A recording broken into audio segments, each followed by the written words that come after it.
So we're going to give it another 4 or so minutes. Okay. Is that okay? And, great.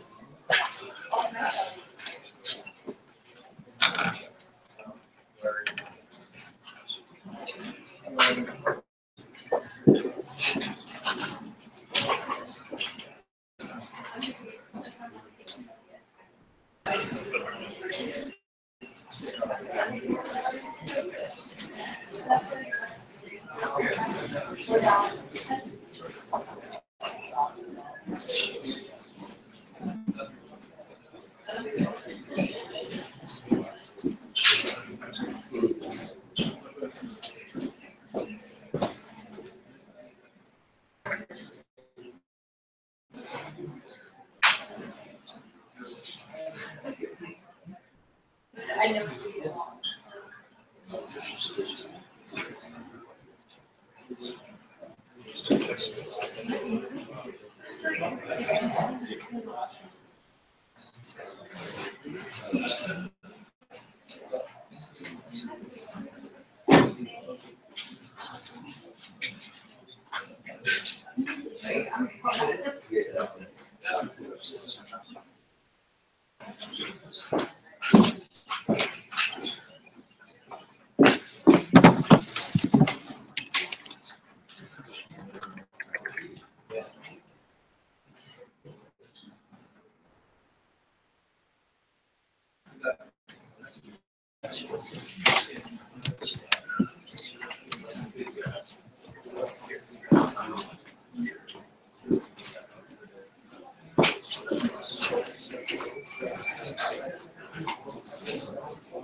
Sorry, what?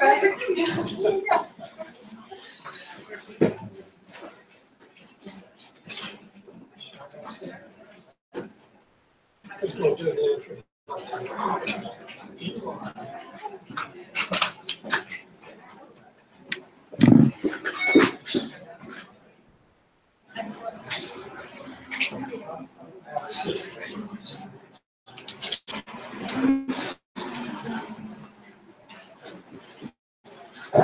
So, Yes.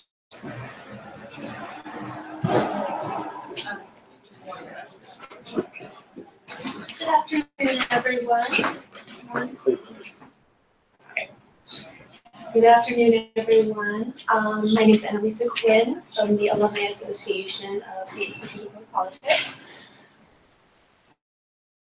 The Institute of Politics is an international affairs dedicated to developing leaders with a sound understanding of international realities and the ethical conduct of statecraft based on knowledge and appreciation of the founding principles of the economy and the Western moral tradition. To let everyone know, this event is on the record. This event is sponsored by the IWP Alumni Association. This lecture will be presented by retired CIA Scientific Intelligence Officer Eugene, and he will discuss women in espionage with a focus on American women spies.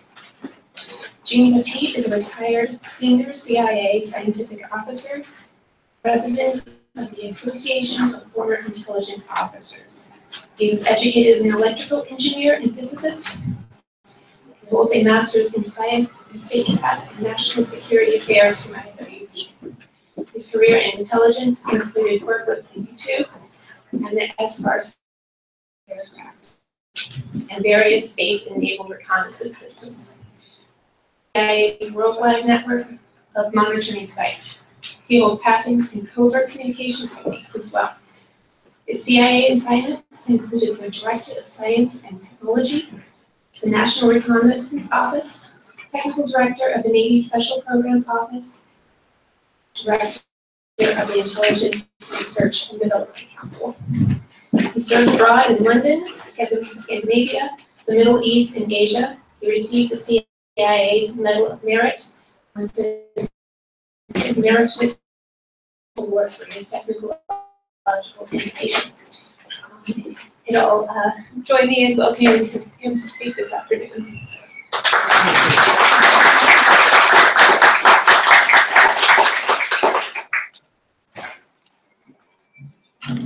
I want to be sure in the back. Is it okay? Yes. Great. That you see as a story there, there's 4 messages that come through loud and clear. First of all, the James Bond series, British intelligence is the superior intelligence service in the world. The message there is that no role except to be a sex object in the intelligence business. The third message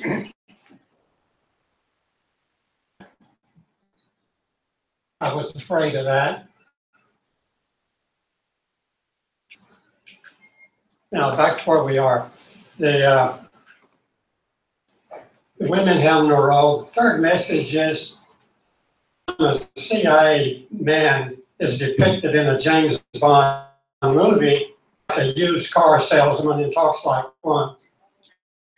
But the fourth message is that this is a dangerous business. And many people don't believe that women or the ability to the environment at all. But I want to try to set that record straight, and I think you'll be surprised at what you're going to hear today. Now,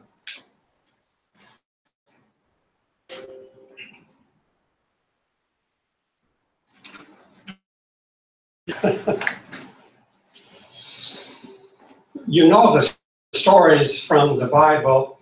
Moses wanted to go into the promised land, but what he did first was a very wise decision. He sent his spies into the land of Canaan to case the joint and see if it was as advertised. You know, milk and honey and so on. They sent 12 spies into Canaan, and they came back with good news, bad news. And they reported not to Moses directly, to the Congress, that all the were there in a large auditorium sort of place. And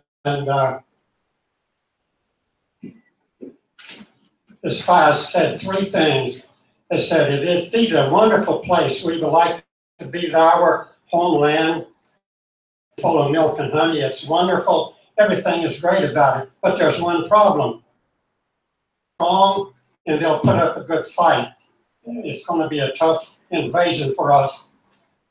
The audience voted to kill the spies. They didn't like the messenger or his message, so they decided the best thing is to get rid of the. Now, the result of that was that they did not go into the land of Canaan.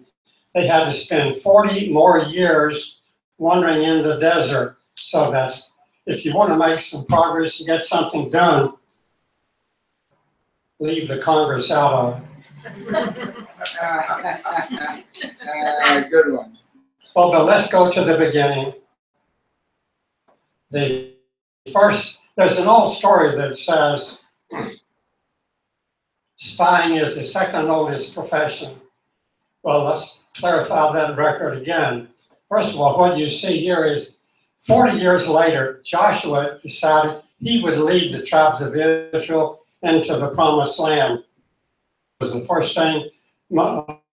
Joshua sent only 2 spies, them by name. And he said, you report to me only, not to anyone else. Went into and they entered the wall there, and they spent the first night in the house of a harlot named Rahab. So the idea was that the first spies were women as much as the men, but I thought we ought to get that straight right away.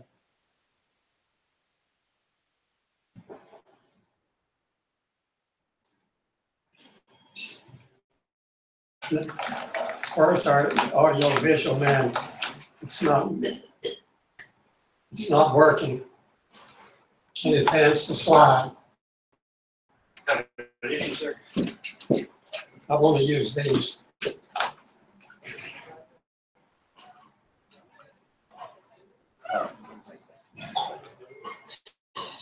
So you were just right. And I want just, all right. You can do that too, sir. All right. I'll try it.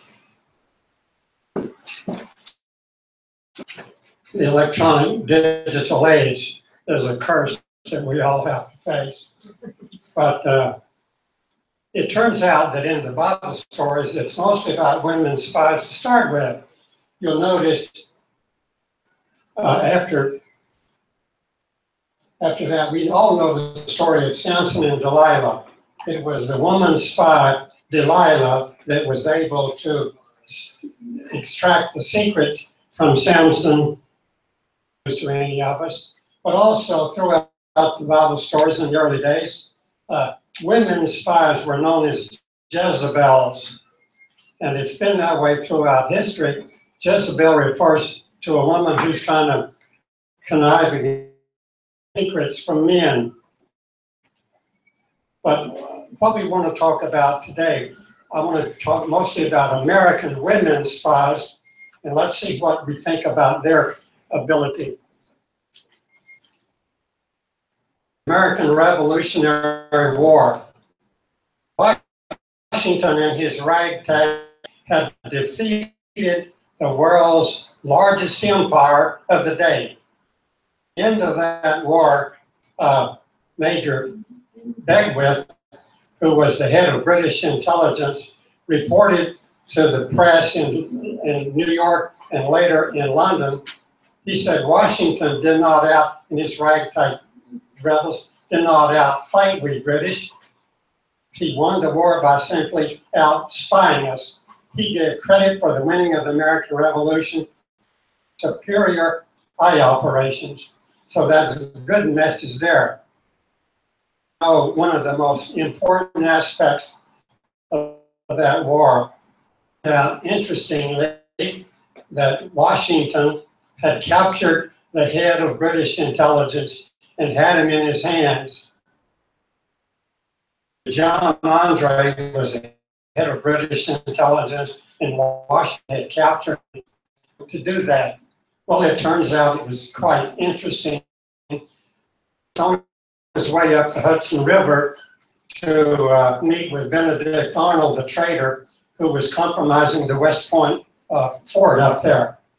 Well, on the way up the river, John Andre was captured by 3 of Washington's Patriot soldiers. They said to Andre when they caught him, is take off your left boot. He said, really? And they reached into the left boot and pulled out the secret plans. They knew enough about John Andre, the maps and his secret plans to compromise West Point. Well, that was quite an accomplishment to have that kind of spy operation. Nonetheless, clearly, that there had to be a spy. Washington must have had a spy in their ranks that knew everything they were doing in planning. So they did a dragnet and they picked up all the possible suspects that might even have known John Andre and inside the British headquarters in New York City. Agent 355 was Washington's principal spies, and she was collected in that dragnet, and she was put on a British in New York Harbor along with all the other possible suspects. And she died on that prison ship from abuse and illness and so on. But to this day, no one has ever identified what 355 was. It's been kept to this day.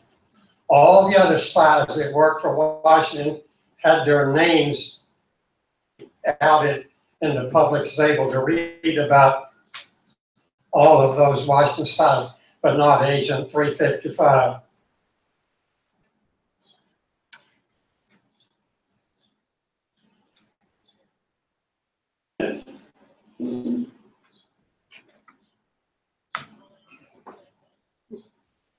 You're going to have to, well, you can round up the fellow to come fix this slide. But it's looking okay there. Hang on a second. That's looking okay. Now maybe it's going to work. It doesn't show here. That's all right. It's okay for now. It's projected time. In the war of every war, we close up shop, we bring the boys home, we forget about it, anything else. But the American intelligence died at the end of that American Revolutionary War. 1812 came about as a continuation of the Revolutionary War. Britain never gave up the idea that they would give up the colonies, so they tried again. And the British were winning the War of 1812, and we had no intelligence service at all. We lucked out. You won't believe this, but the French came to our rescue. Napoleon began to invade Europe, and he was threatening England, so they had to pull the British troops back to Europe, and they pulled out of the war War of 1812.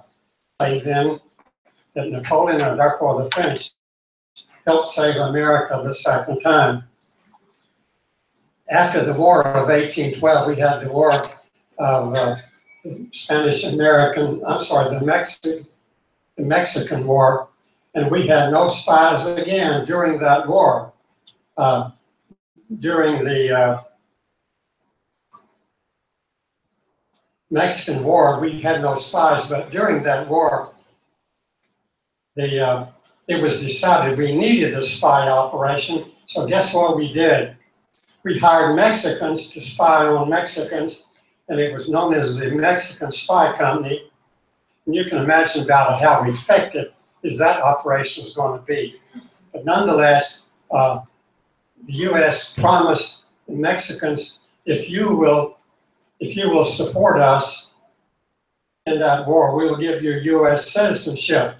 And at the end of the war, although there was no spying, we honored our promise, and that was the first wave of Mexicans that immigrated to the United States. They all settled in New Orleans, by the way, a lot of other folks. The beginning of the American Civil War, or the war between the states, depending upon your point of view of those wars. Nonetheless, there were no spy operations on either the North or South.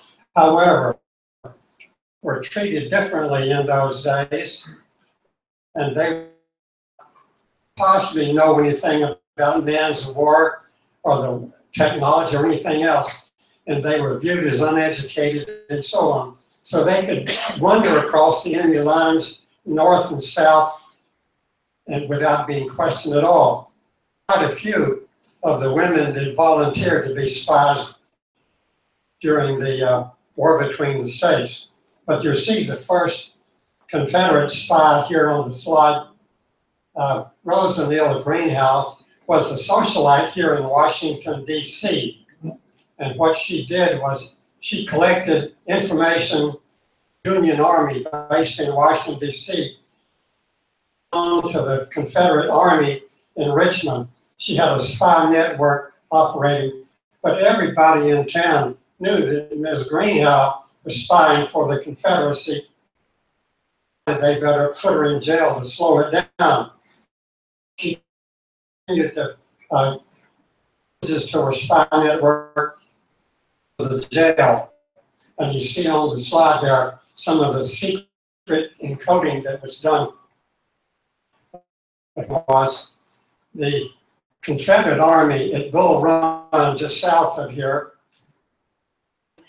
Army moved to the first main battle of that war. They were soundly defeated by the Confederate Army because the Confederate Army had all the intimate details of the Union Army in their effort. What really happened was that General McClellan, the head of the Union Army at the time, was so set back by his loss at the Battle of Bull Run. He didn't want to engage the war any further, so he pulled the Union Army way and back, fight anymore.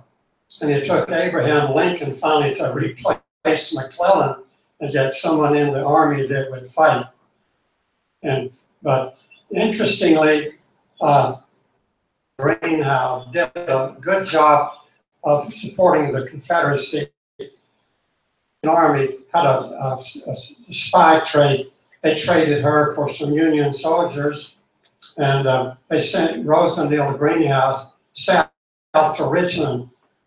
Very grateful, Miss Greenhouse. So what they did was they sent her off and dispatched her to England and France to raise money for the Confederacy. Now again, England is still trying to break up the United States. They're happy to support the South, so on, to keep, try to break up that from that Revolutionary War. Nonetheless, Miss Greenhouse was one who collected a lot of gold from both France. Then she boarded the ship in the United States in order to contribute the money, the gold that she had collected to the Southern cause. But she was on a ship that had to get through, that ran aground in North Carolina trying to keep Union Army ships that were blockading the harbor, ran aground. But she was so eager to get off the ship, she told the captain ashore in a lifeboat. And he said, "Ma'am, the water is too rough, it's dangerous. You wait until the weather calms, and then we'll," she said, "No, I gotta go now." So they put her in a small lifeboat, and when the boat capsized, and Miss Greenhow fell overboard and was drowned. But what pulled her down to the bottom of the water was all that gold she had sewn in her heavy skirts. The body washed ashore, and a Confederate soldier body, and of course he, with all that gold in her skirts, he collected the gold. Who it was Miss Greenhow. He went ahead and returned to the Confederacy. And every year, the daughters of the Confederacy go down to the place where she washed ashore, and annually they have a little celebration, drink champagne, raise a toast to Rose O'Neal Greenhow. Probably the most well-known spy during the Confederate was Belle Boyd. Belle Boyd had a network of young women spying just south of here, around toward Front Royal. Successful in collecting all of the information from the Union Army, such as how many troops they had and where they were deployed. Successful. However, she was caught and she was returned to Washington and jailed to keep her out of the spy business. But Lincoln was so taken by her exploits, and he said her beauty, and he pardoned Belle Boyd and freed her. Now, you've heard about the successful Southern Confederate women spies. Now let's balance the equation here. Elizabeth Van Lew was a woman spy in Richmond, Virginia, spying for the Union Army. She was probably the most successful woman spy the Union had. As a matter of fact, she had a covert. She pretended to be crazy, and she wandered around through the Confederate ranks, through the prison camps and the Confederate Army, collecting intelligence, and she would provide that intelligence through a network and get it back into the Union Army in Washington, D.C. She also could take all the Union prisoners of war and help them escape through a network, get back to the North. On the left, you see in the slide, you see the part of her network to extract and get the soldiers back to the North. At the end of the war, they wanted to reward Miss Van Lew for her wonderful spying in support of the Union Army. So they made her the postmaster of Richmond, Virginia. But then the Richmond population refused to go to the post office anymore. But nonetheless, when she finally died, in her funeral many, many years later, a few Union soldiers or their families showed up at her funeral.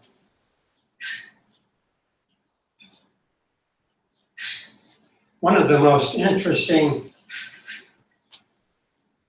women spies, I think, in the entire Civil War was a woman named Ms. E.H. Baker. Ms. E.H. Baker, before the Civil War, she lived in Richmond, Virginia, and had many Southern friends. Then when the war started, she moved to Chicago. But Alan Pinkerton, who was Lincoln's counterintelligence expert, came up with an idea to use Ms. Baker. What he did was he asked Ms. Baker to come back south to Richmond and conduct a special spy operation for Alan Pinkerton. The South, by the way, was getting desperate because of the blockades of their harbors, and they had, the South was coming up with techniques to break the blockade. They were coming up with special underwater sea craft that could approach a Union ship in the harbor and put an explosive charge on it and sink the ship. So it was called the first attempt at something called the submarine, but it was very crude, but they didn't know the details. So Alan Pinkerton asked Miss Baker to come back to Richmond and get the secrets about this Confederate development of submarines. She came back and met her friends in Richmond, and then she asked if she could go see Mr. Atwood, who was the builder of this secret weapon the Confederate had called the submarine. Well, they escorted her into the factory called the Iron Works and let her see the development of the secret weapon the South had.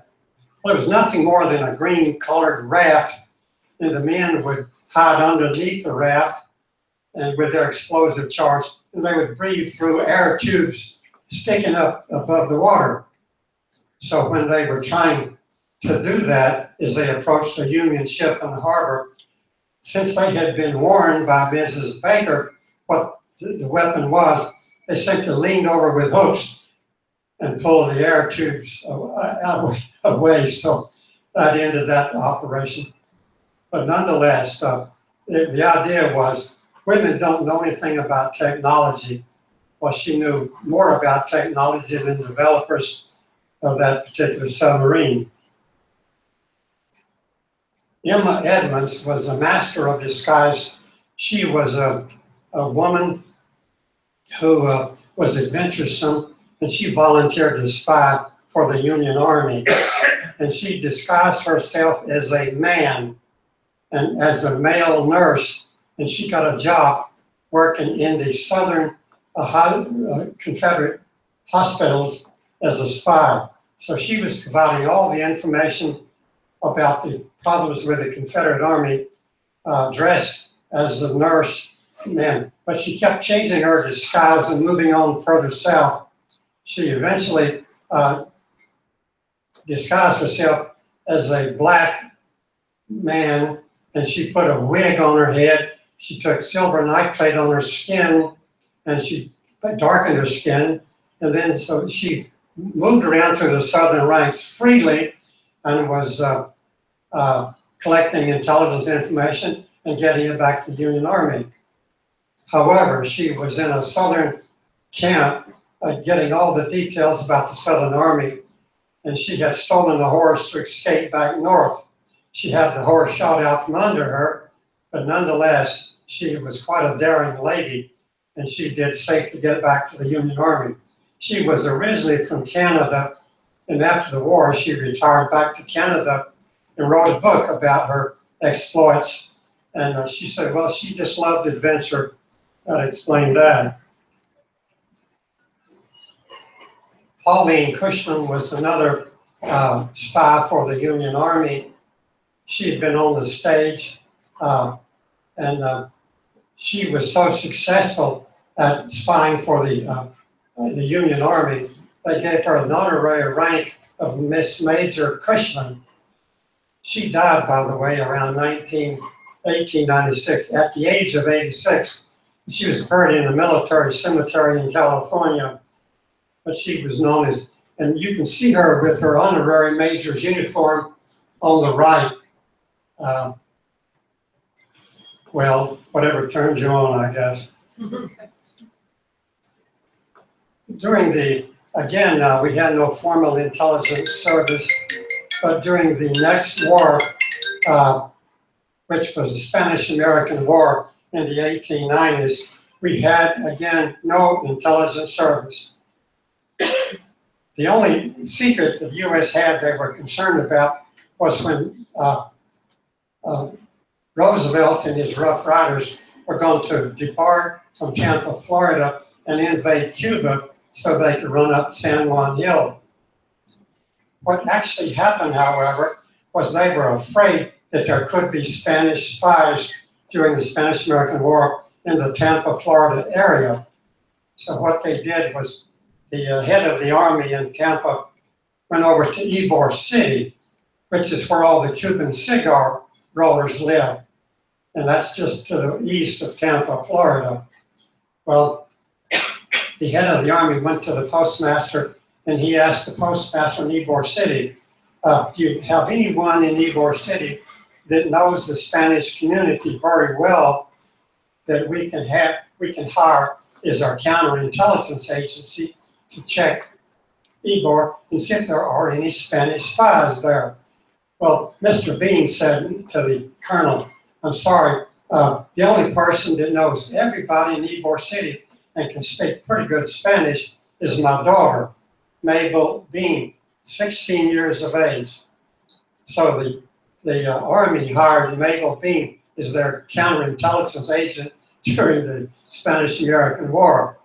And Mabel got on her bicycle and she rode around through the city asking her friends and the Cubans, are there any strangers asking questions? So that was the extent of the skill. But there was never a photograph of Mabel Bean.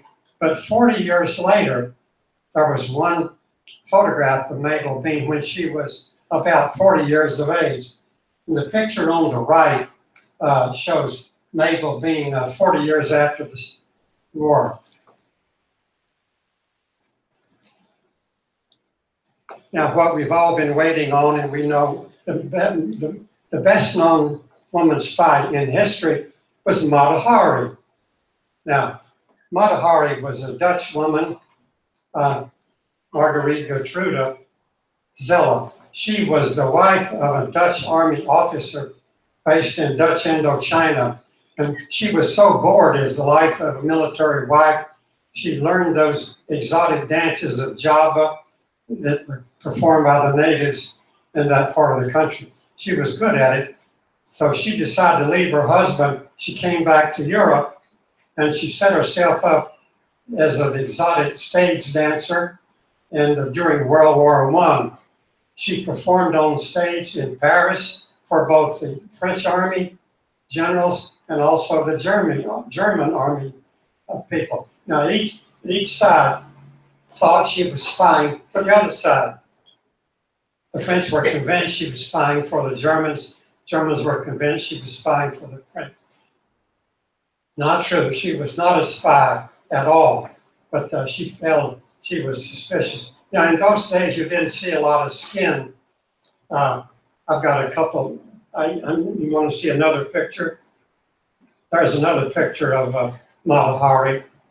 But finally, the French were losing the war and not doing very well. They decided, they thought they would explain their poor performance, so they blamed Mata Hari as being a German spy in their ranks. She was not a spy, but nonetheless, they had a show trial with no evidence and sentenced her to be executed. They put her in jail, and finally they led her out to the courtyard at crack of dawn. The firing squad. She did not believe they were really going to execute her at all. They offered her a blindfold. She said no, and she stared at the men with a rifle, looked them in the eye. But suddenly they fired, and she did in fact slump to the ground. But the head of the French firing squad took his pistol out because she was still twitching on the ground. He walked up and administered the coup de grace to be sure she was dead. There was another case where an innocent woman was convicted of being a spy.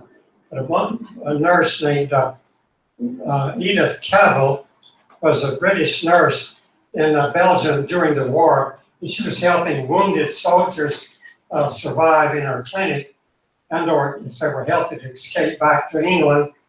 So the Germans captured her and convicted her as a spy and executed Miss Cavell. Now, interesting, all the spying in World War I takes place inside the United States. The Germans are here trying to keep us out of the war, and the British are in the US trying to get us into the war on their side. Didn't take long where the British won that big battle inside the U.S. But the British did two things to ensure we got into the war. They went to Hollywood in 1918, and they made a movie about Miss Cavell. And the movie was entitled The Nurse That the Germans Executed. And that so infuriated the American public that had to see this movie that helped sway it over to the join the army on the side of the British. Now, there was also the fact that they sank an American ship called Lusitania with all the people on board and torpedoed it with German submarine. And also the Zimmerman telegram that most of you, I'm sure, know about. So that was done. So we got into the war. But at the time, we had no intelligence yet. The United States didn't have it. The British tried to convince Woodrow Wilson, we need to be having intelligence service. Woodrow Wilson said, we don't need intelligence. If we do, we can get it from our allies, the French. Well, Congress didn't like the idea at the time. And here again, we get back to what Congress can do for you. Congress passed a law after World War I that made it illegal for any American to intercept any communications, including that of the enemy. It's called the Communications Act of 1934. At the same time, the Secretary of State, Henry Simpson, made a famous statement, gentlemen don't read each other's mail. And then with that law, it became illegal to listen in on your enemy. However, our Army and Navy broke the law and continued to master the art of intercepting communications and the code breaking that goes with it. There were several great code breakers that emerged at the time, and during Prohibition, as a matter of fact, the rum runners were using radios and encryption to communicate during those early days. The Coast Guard could not read their communications, so they brought in a code breaker. They wanted Bill Friedman, who was the world's greatest code breaker. Bill said, I'm busy, but my wife can do it for you. So his wife, Elizabeth Friedman, came in and she broke the rum runners' codes in about 2 days. And that ended that phase. But it's interesting that one of the wealthiest rum runners was Joe Kennedy, and he had already stopped it because he'd made enough money. And we know what Joe Kennedy did with his money later on. Between World War I and II, we had no intelligence, but a volunteer named Marguerite Harrison was a reporter that volunteered to spy for the U.S. She went to Germany, she went to Russia. She was the only source of intelligence we had during that interwar period.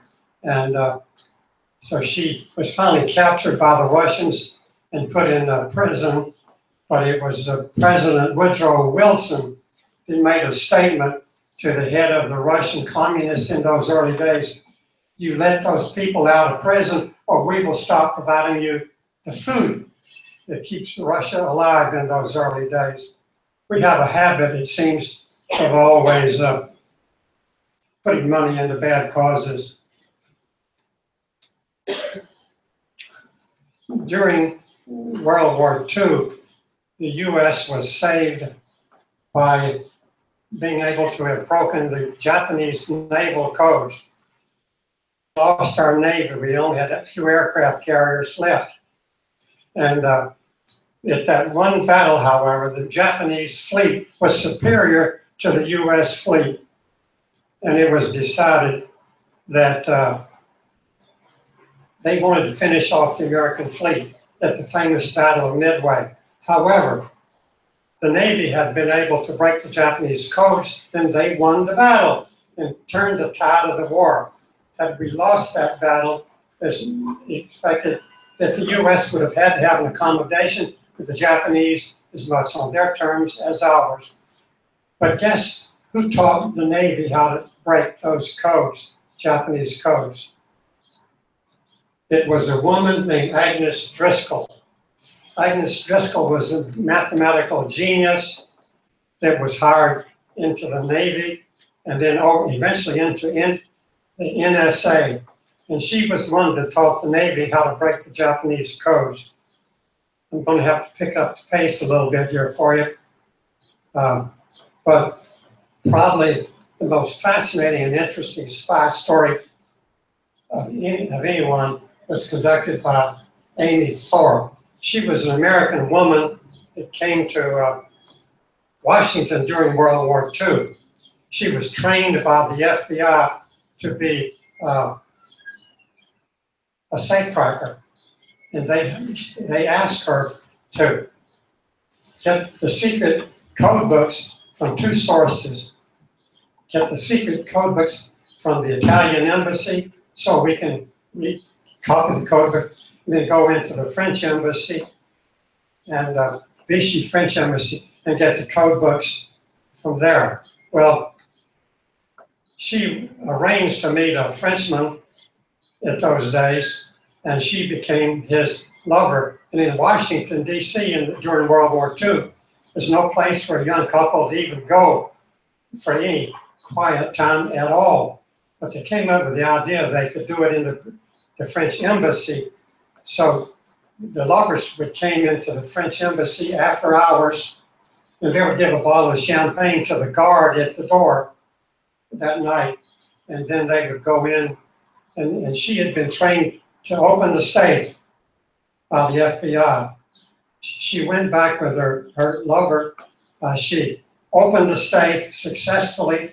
She went to the window, raised the window, and handed out the code books to the FBI agent on the ladder.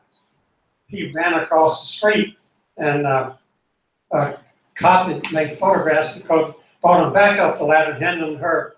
And as she was shoving the code books back into the safe, the guard got suspicious. He wanted to know what's going on back there. So he was walking back to the area, and they heard him coming down the hallway. The safe had not yet been closed and locked. She immediately ripped off her blouse and she embraced the Frenchman, and the guard looked in and he said, "Ah, c'est l'amour." Then he went back. She locked the safe, and that operation allowed Americans in the Mediterranean to successfully avoid being captured or caught up with the French and Italian navies. The bravest woman ever was Virginia Hall. She was an OSS woman agent that was put behind the lines in France, and she had a number of successful operations. She had a transmitter, which you see on the right, and she would broadcast her secrets out very quickly to England and then run because the Germans were trying to catch her, and they would listen to her signal and make a direction, find it, but she would be quick and she'd be gone again. She was disguised as a milkmaid, and she had a limp, and the Germans said, "She's the most important spy we've got to capture in Europe."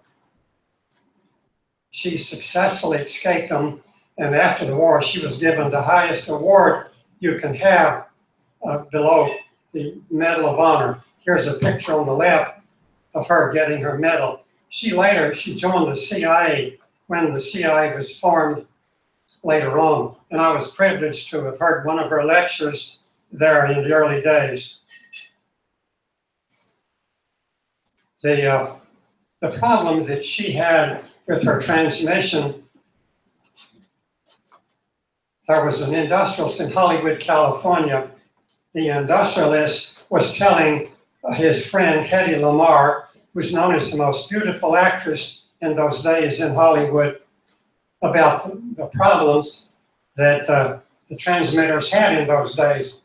And Hedy Lamarr was sitting at her piano, and she said, "You mean to tell me they broadcast constantly on the same frequency?" She hit the middle C on the keyboard like this, and they said, "Well, yes." She said, "That's idiotic. why don't you keep changing the frequency? She would hit different piano keys. Well, the long and short of it is, they got a patent on it. The new technique, communication, it cannot be direction found. And the audience know about technology. It's called frequency jumper, frequency hop, and later on spread spectrum.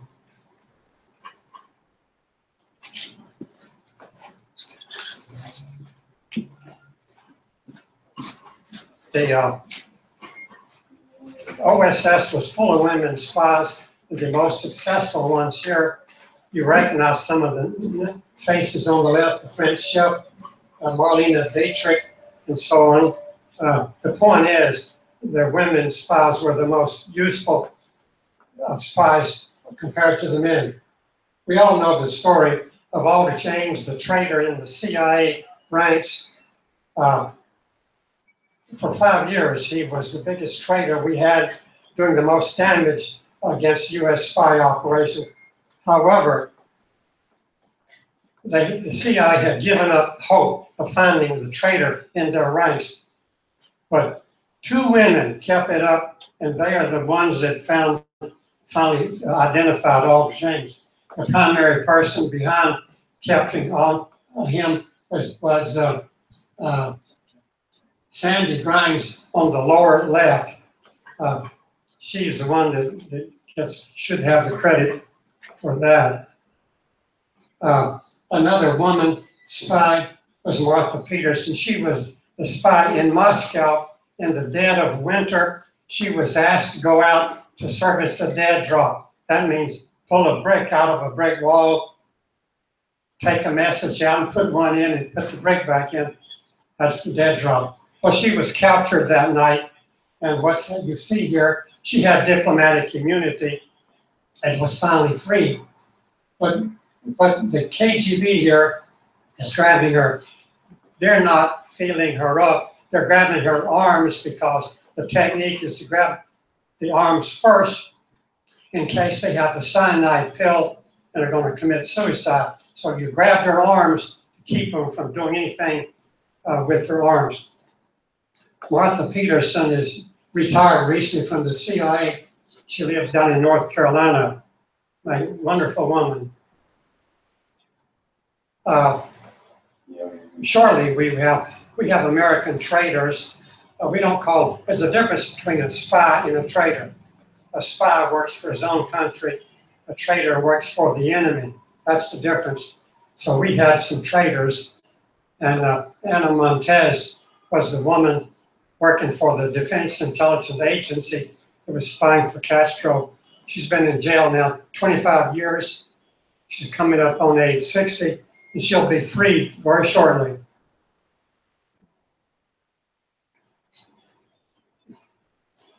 This one will blow your mind. 2 FBI agents were sleeping with one Chinese woman spy. It's amazing, Katrina Leon. And they would leave their briefcases open where she could steal the secrets while they were in the bedroom. They got caught, of course, and finally they were severely punished. They had their wrists slapped. The late news, which you'll all recognize, is the fact that the Russians spend maybe 10 years before they activate a spy. They bring in a spy to become well known in the community, to be real American citizens with a history that can be traced before they activate them to do spying. Anna Chapman and her spy network had been here 10 years, and they were about to be activated to go spy. And the FBI finally got tired of chasing them, and they sent them all back to Russia. As you can see, Anna might have been fairly successful. I keep asking, where were these women when I was there? Training is what makes anything work in the spy business. It takes extensive training. There's a lot of movies made about spies, mostly about men. But I'd like to bring you up to date. I'd like to let you know, here's some statistics I got from the CIA. Nearly half of the CIA's workforce are women.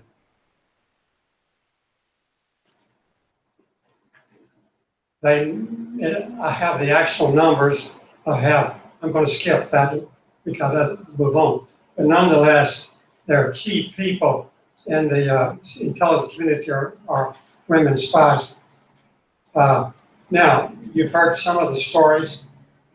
You have to decide yourself whether women are up to the job or not.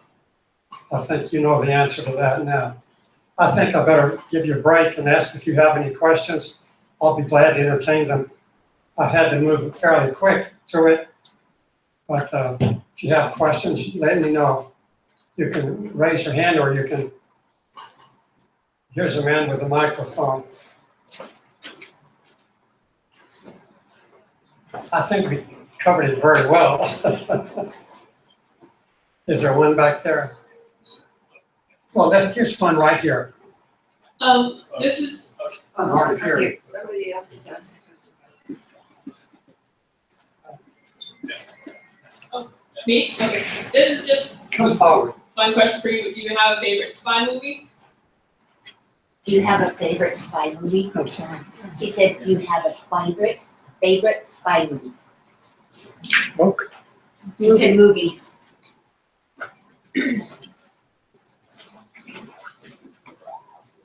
Do not go to see James Bond movies and expect anything there that's worth any while. There is a movie, I've got the name. Matter of fact, I have names of them here for you. If you would like, I'll be glad to give you copies of them. There was a movie about Valerie. Well, let me cut to the chase. The movie about the capture of Osama bin Laden, you remember that, where the SEAL Team 6 boys went in? There's a movie about that, Zero Dark 30. I think that's the best for a reason. It was two women that ran that operation and identified and located Osama bin Laden. And I think the movie about that would be strongly recommended.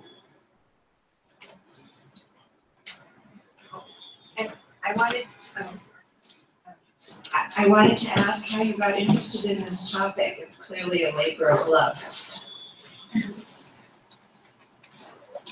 I got interested in the topic. First of all, I'm just an electrical engineer and physicist. I was recruited by the CIA out of Cape Canaveral when I was working there in the 1950s. But I was very lucky as an engineer and physicist. I ended up working on, as maybe the introduction covered that, I worked on things like the U-2, SR-71 Blackbird, and all the spy satellites. But in the early days of computers, we did all that work with slide rules, by the way. And that's what it was like before computers. But when it began to merge, the computers could do things that we could not do with a slide rule. It turned out that there was one expert. There was a young woman. Her first name was Diane, and she was the only computer expert in the agency at the time. And it turned out everybody wanted to talk to Diane about how can we get into become computer experts. And I think that started it. And then, of course, I'm not a sexist because I have two daughters, highly technical, both of them. But nonetheless, as I began to work, I discovered several things over my career. And I watched the transition. Women were only used as secretaries in the early days. That was it, except for Diane, who was a unique young woman. When I met her, she had her leg in a cast. She'd been in a skiing accident. But nonetheless, I realized there were smart women in the CIA, very, very smart. And but eventually, over time, I knew two special operations that had women were key to it. So over time, I finally decided that the more I began to look into it, I discovered there are more and more women that are in the spy business, and they kept growing. So I grew up with them, you might say.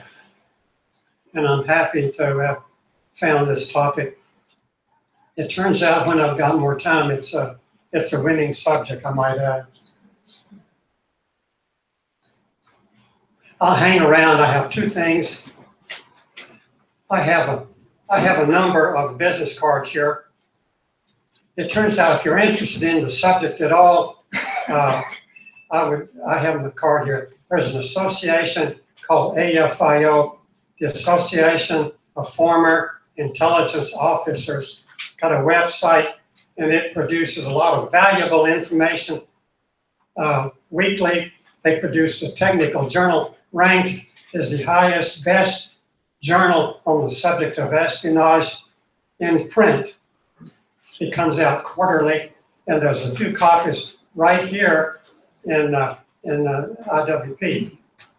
I might also add, if you're interested in a career in intelligence or the CIA, or you have daughters or grandkids interested, there's a special booklet published by this association called Careers in Intelligence. Or you write for it, or they write for you.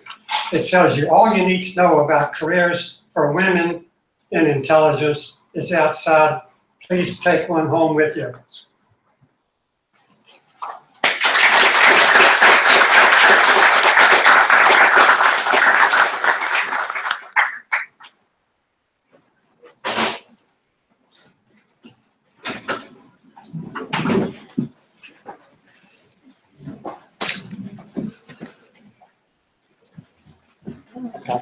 That was wonderful, sir. Very good job. Did you send that?